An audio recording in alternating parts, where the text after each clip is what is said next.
자, 오늘 말씀의 제목을 제사가 아니라 긍휼이다 라고 정하고 하나님의 말씀을 전하도록 하겠습니다. 하나님은 영광의 하나님이십니다. 그분은 헤아릴 수 없는 영광 속에 계시고 볼 수 없는 빛에 거하시는 충만하신 하나님이십니다. 그러므로 하나님은 영광이 부족하여서 우리를 통해 영광을 받으시는 분이 아닙니다. 하나님은 그 영광이 영원히 충만하시고 그의 이름은 찬양과 경배를 받기에 합당하신 거룩한 이름을 가지고 계십니다.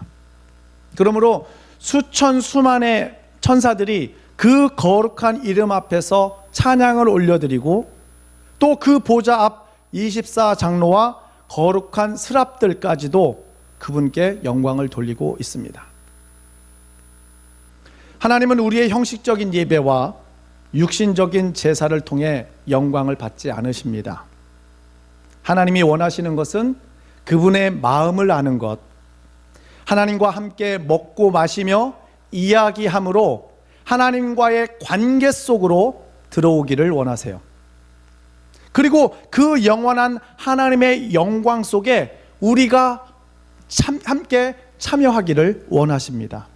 이것이 바로 하나님이 원하시는 진정한 예배요 거룩한 제사가 되는 줄로 믿습니다. 하지만 구약의 사람들, 율법에 속한 사람들은 제사와 율법 준수에 최선을 다했으나 하나님 마음을 아는 것에는 실패했습니다. 그래서 그들은 하나님과 상관없는 삶을 살았어요.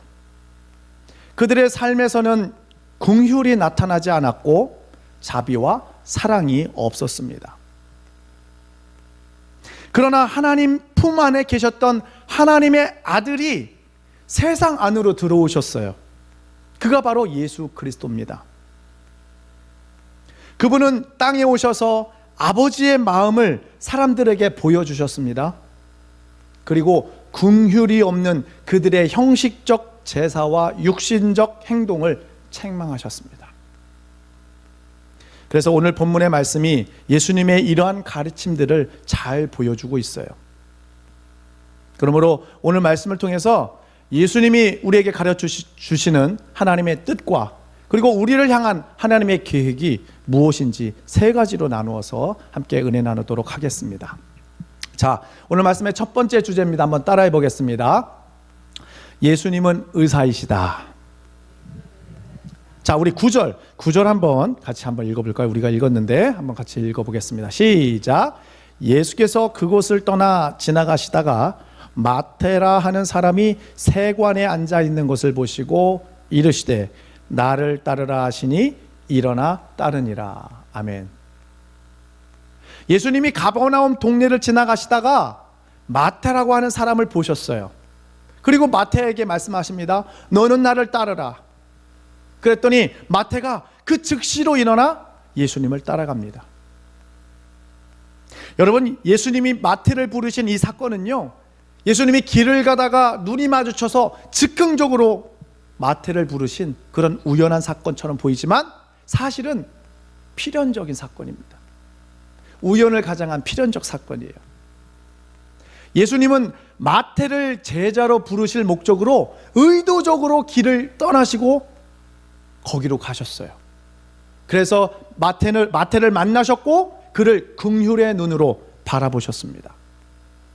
이와 같이 우리가 우리 주님을 만난 것도 결코 우연이 아닙니다. 필연이에요. 그래서 은혜입니다. 모든 것이 은혜입니다. 여러분 한번 따라해 봅시다. 내가 주님을 만난 것은 우연이 아니라 필연이다. 노사연이 그랬나요? 우리의 만남은 우연이 아니야. 예. 자, 마태는 직업이 세리예요.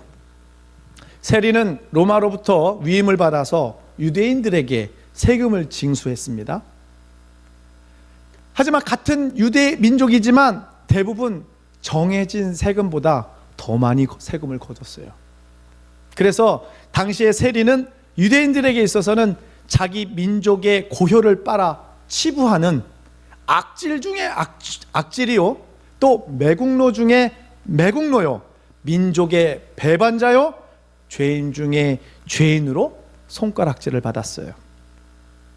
아무도 이 세리와 친하게 지내지 않았고, 세리들도 유대인들하고 친하게 지내지를 않았어요. 그들은 서로 적대시하며 서로 원수같이 여겼습니다. 여러분, 마태는 젊은 시절 공부를 잘했는지도 몰라요. 그래서 세리라고 하는 이런 직업 덕분에 다른 사람들보다 좀 더 부유한 삶을 살았습니다. 하지만 문제는 그에게 친구가 없었어요. 함께 삶을 나누고 인생을 나눌 같은 민족의 친구가 없었어요. 항상 외로웠습니다. 마태는 넓은 집에서 여유 있는 삶을 누렸는지는 모르겠지만 대신 많은 시간 혼자 그 시간을 보냈던 것 같아요. 이런 마태를 예수님이 찾아오셨고 그를 보시면서 말씀하십니다. 너는 나를 따르라. 나를 따르라고 하는 이 주님의 말에 마치 기다렸다듯이 마태는 즉시로 예수님을 기쁜 마음으로 따라갑니다.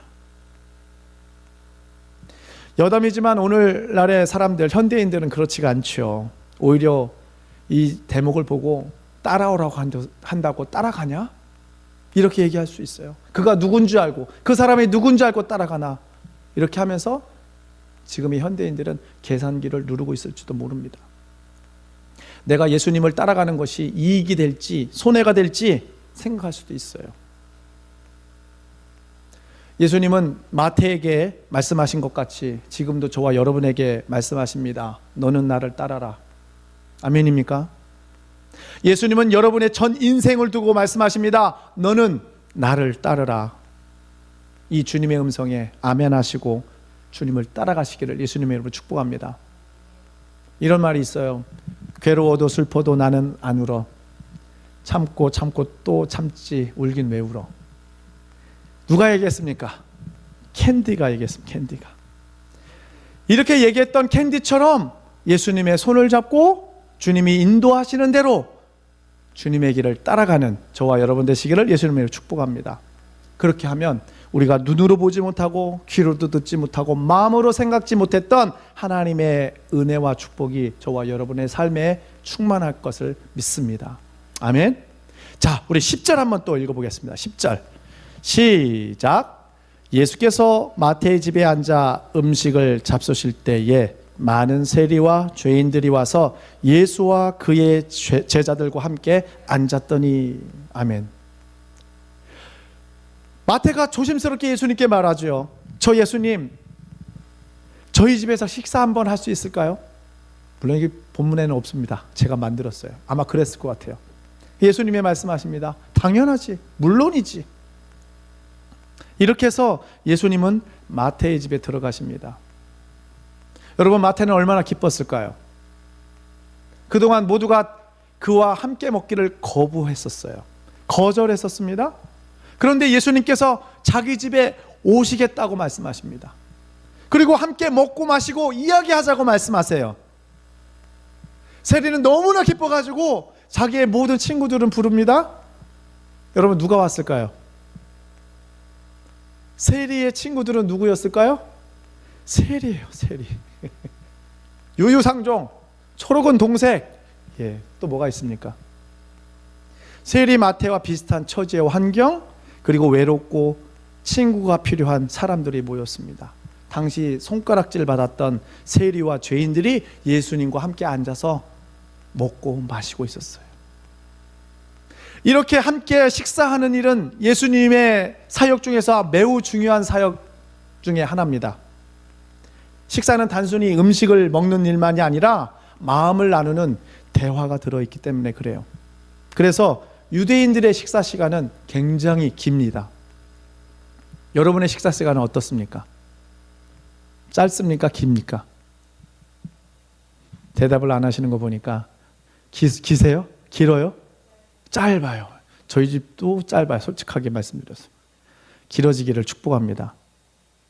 여러분, 예수님의 식사는 이렇게 단순히 배고픔을 달래는 식사가 아니에요.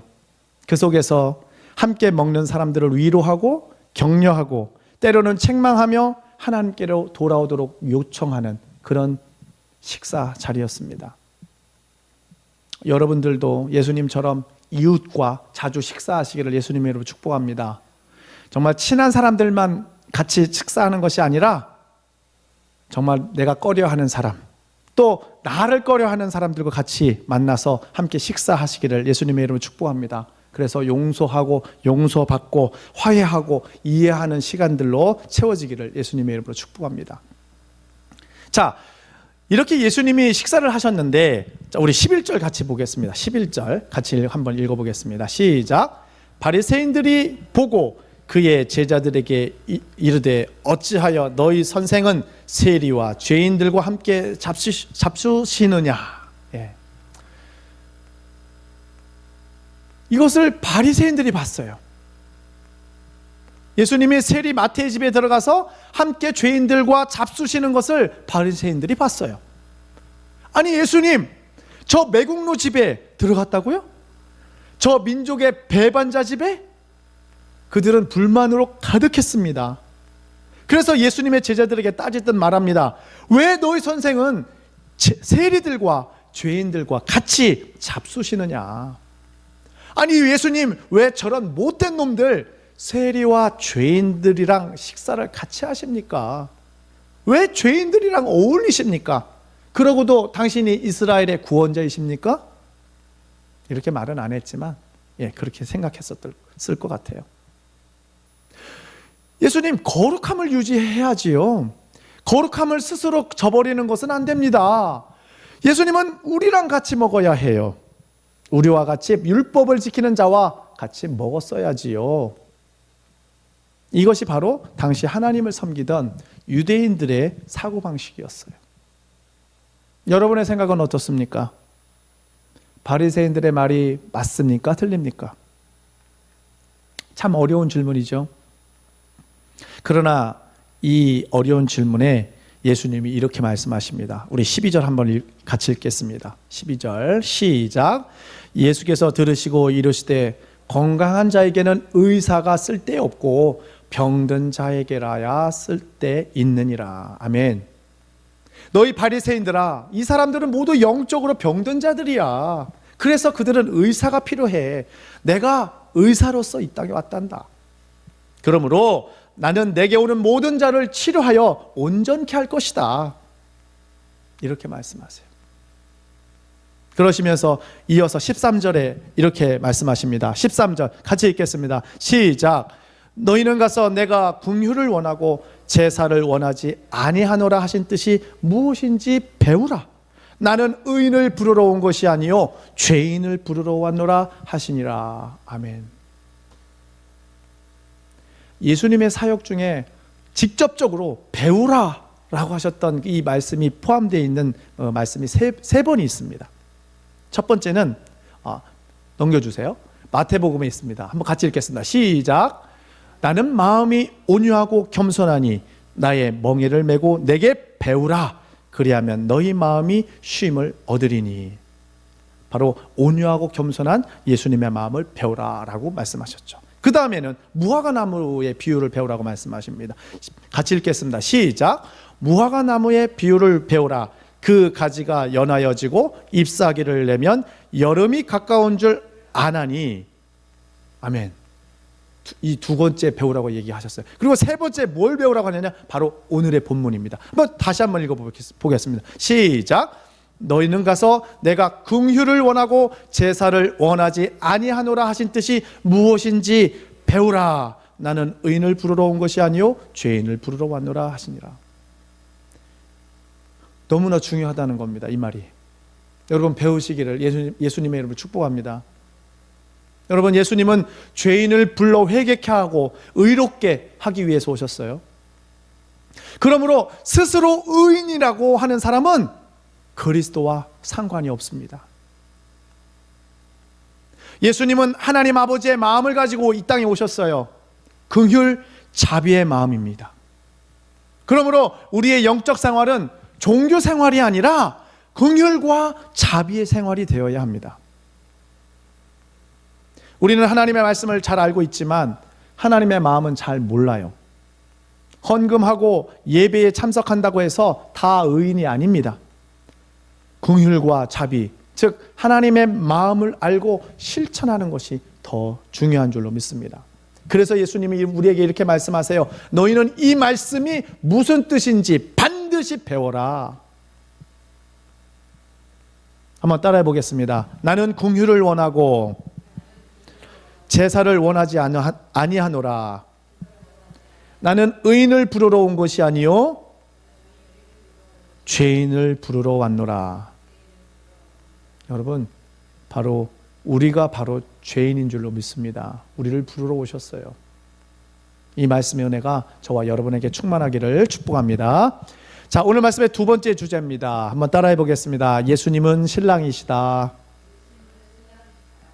자, 우리 14절 한번 같이 읽겠습니다. 14절 시작. 그때에 요한의 제자들이 예수께 나와 이르되 우리와 바리새인들은 금식하는데 어찌하여 당신의 제자들은 금식하지 아니하나이까? 여러분, 지금까지는 누가 따졌어요? 바리새인들이 따졌어요. 이번엔 누가 따집니까? 요한의 제자들이 따져요.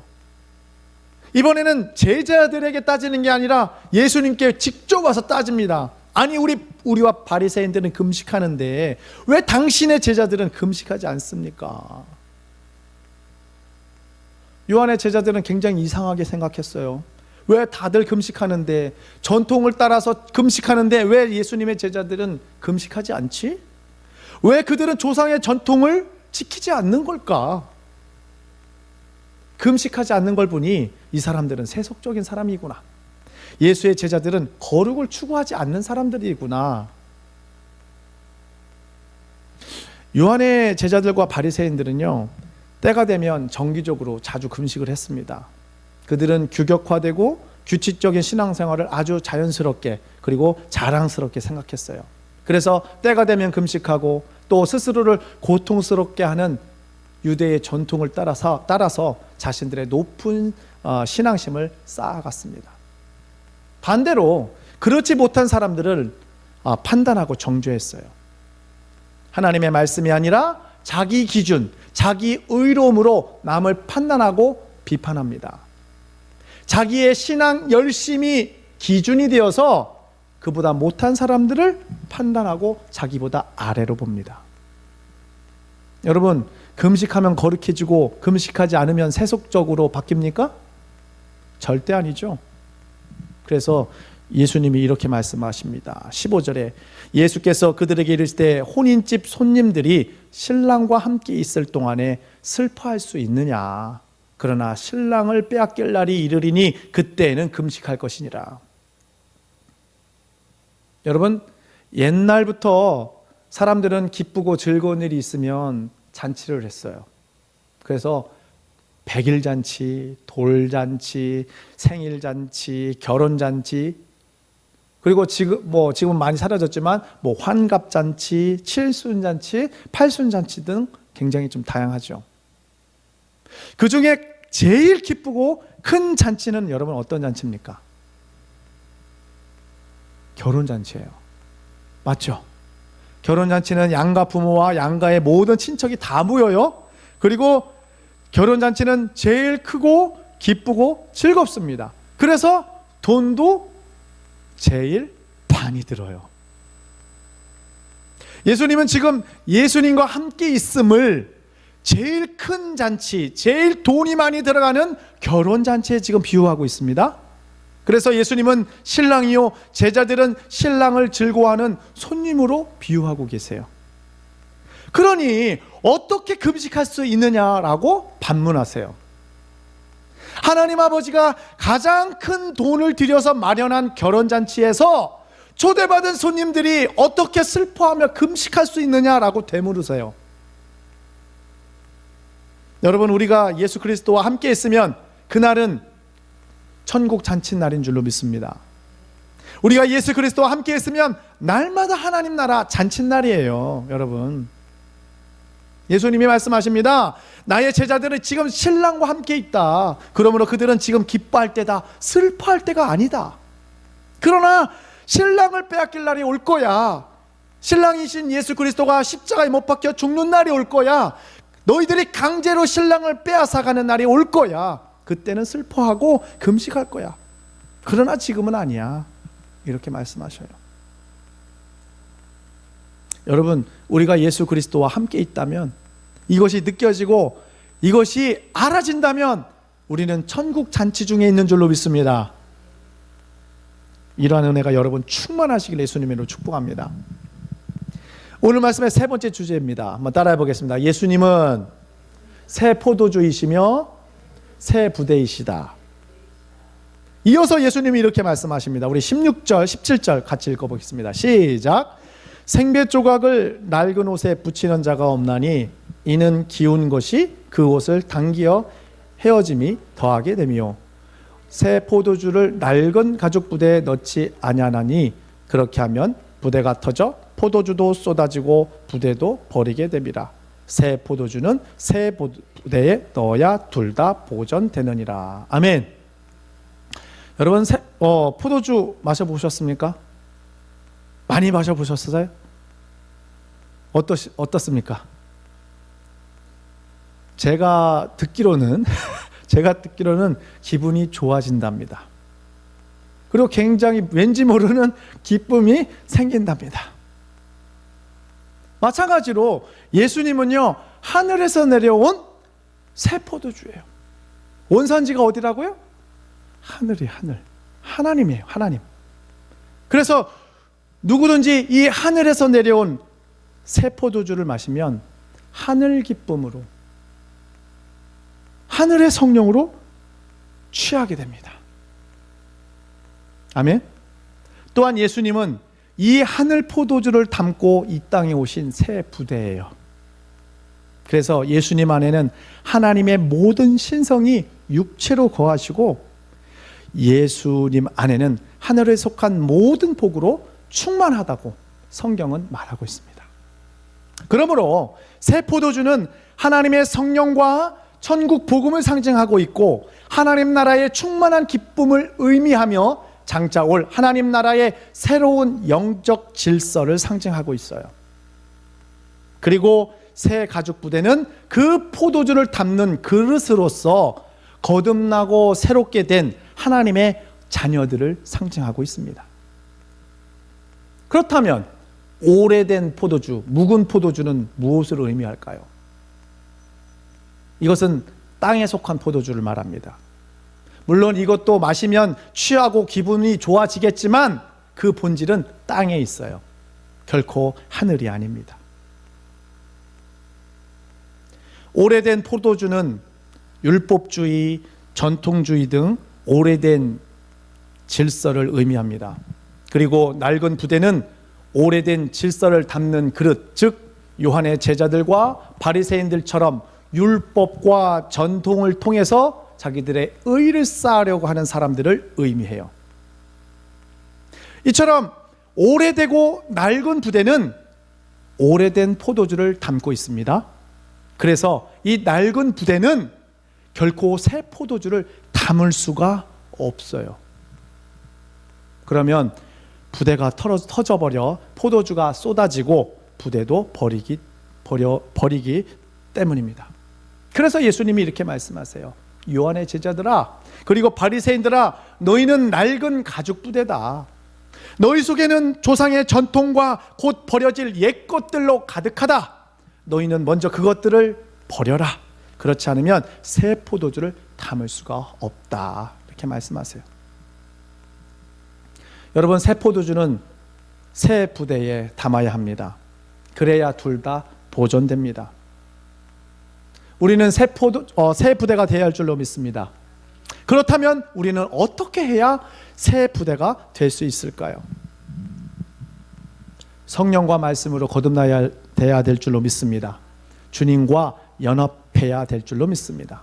그래야 새 포도주를 담는 새 가죽 부대가 될 수 있어요. 하나님은 새 포도주를 반드시 새 가죽 부대에 담으십니다. 결코 낡은 부대에 하늘에 속한 포도주를 담지 않으세요. 그래서 하나님은 새 포도주를 새 가죽 부대에 담아 우리에게 본보기를 보여주셨어요. 보내주셨습니다. 그가 누굽니까? 바로 그분이 우리가 믿는 예수 그리스도입니다. 이제 낡은 포도주, 율법의 포도주, 오래된 포도주 시대는 갔습니다. 새로운 포도주, 하늘에 속한 포도주, 그 시대가 왔어요. 이것이 바로 복음입니다. 우리 모두가 새 포도주를 담는 새 가죽 부대가 되기를 축복합니다. 여러분 혹시 껌이 머리에 붙어 본 적이 있으십니까? 씹던 껌이 머리카락에 달라붙어서 껌을 때리던 적이 한 번쯤은 있을 것입니다. 그런데 어떻습니까? 껌이 잘 떨어지던가요? 절대 그렇지 않죠. 이렇게 해보고 또 저렇게 해보지만 결국 사람의 방법으로는 거의 해결되지 않아요. 결국 머리카락 한 움큼을 잘라내야 돼요. 죄의 성질도 이와 비슷합니다.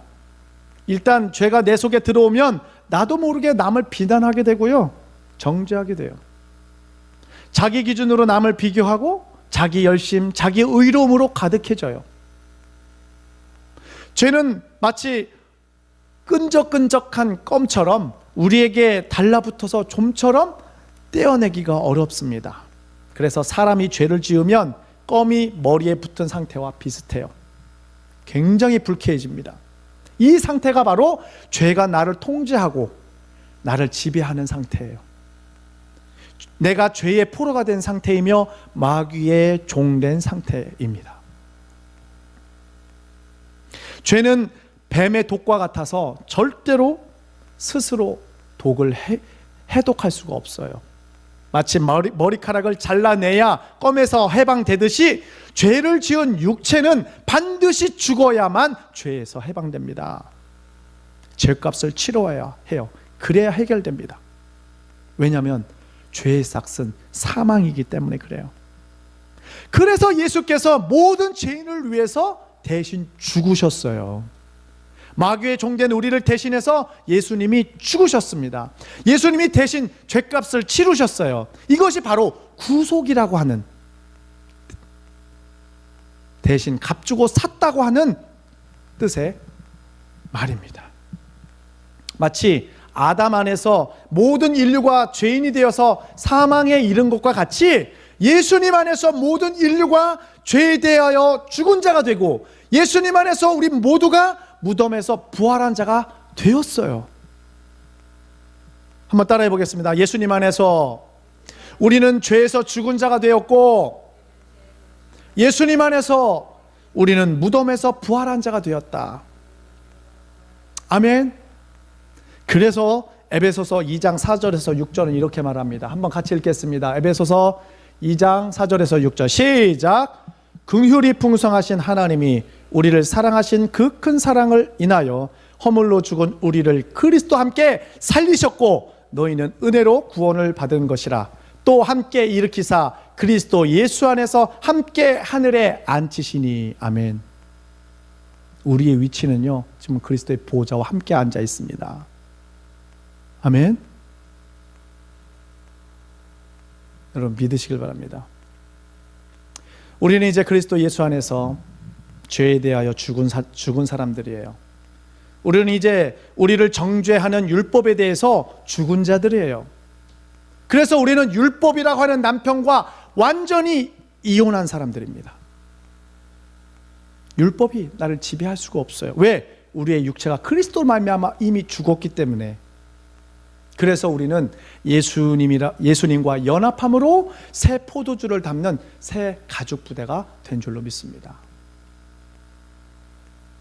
이러한 은혜가 여러분에게 충만하시기를 예수님의 이름으로 축복합니다. 말씀을 정리하겠습니다. 예수님은 죄인을 부르러 이 땅에 오셨어요.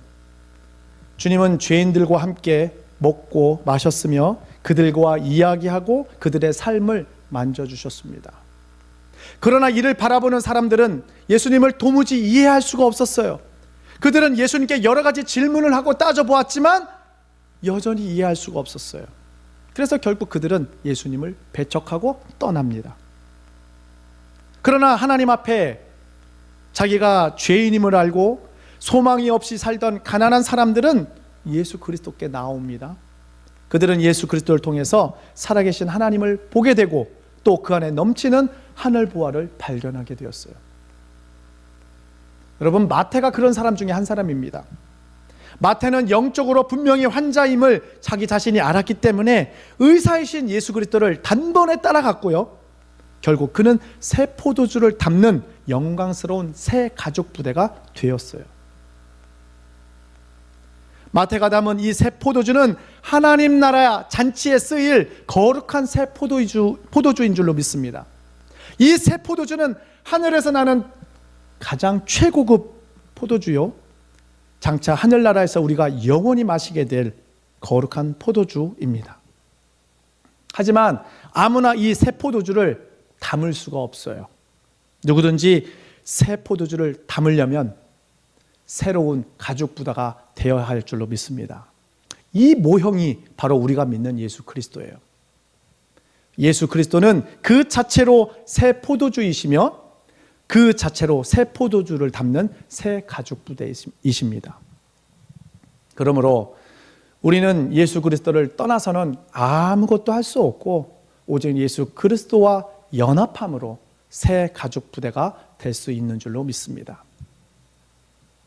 예수 그리스도와의 연합이란 바로 내가 그리스도와 함께 죽었다는 믿음에서 출발하며 또 내가 그리스도와 함께 부활했음을 믿는 믿음으로 완성됩니다. 이것이 바로 세례예요. 우리는 그리스도의 죽음으로 이미 나의 죽음을 경험한 사람들입니다. 우리는 그리스도의 죽음으로 율법에 대하여 죽었으며 세상에 대하여도 여전히 죽은 사람들이에요. 우리는 모두 그리스도 안에 있습니다. 우리의 생명은 그리스도 안에 감춰져 있어요. 우리는 신랑이신 예수 그리스도와 함께 있으므로 영원한 천국 잔치 중에 있는 사람들입니다. 우리는 신랑과 함께 있으니 결코 슬퍼하거나 자주 금식할 이유가 없어요. 예수님은 오늘도 마태를 부르듯이 저와 여러분을 부르십니다. 너는 나를 따르라. 우리의 전 인생을 두고 말씀하십니다. 너는 나를 따라라. 우리는 주님의 이 부르심에 어떻게 반응을 해야 할까요? 마태와 같이 주님과 함께 먹고 마시고 이야기하시기를 예수님의 이름으로 축복합니다. 주님과 연합하시길 바랍니다. 항상 기뻐하시길 바랍니다. 쉬지 말고 기도하시기를 축복합니다. 범사에 감사하시길 바랍니다. 이것이 바로 예수 그리스도 안에 있는 하나님의 뜻입니다. 이런 은혜가 저와 여러분에게 충만하시기를 예수님의 이름으로 축복합니다. 아멘. 기도하겠습니다.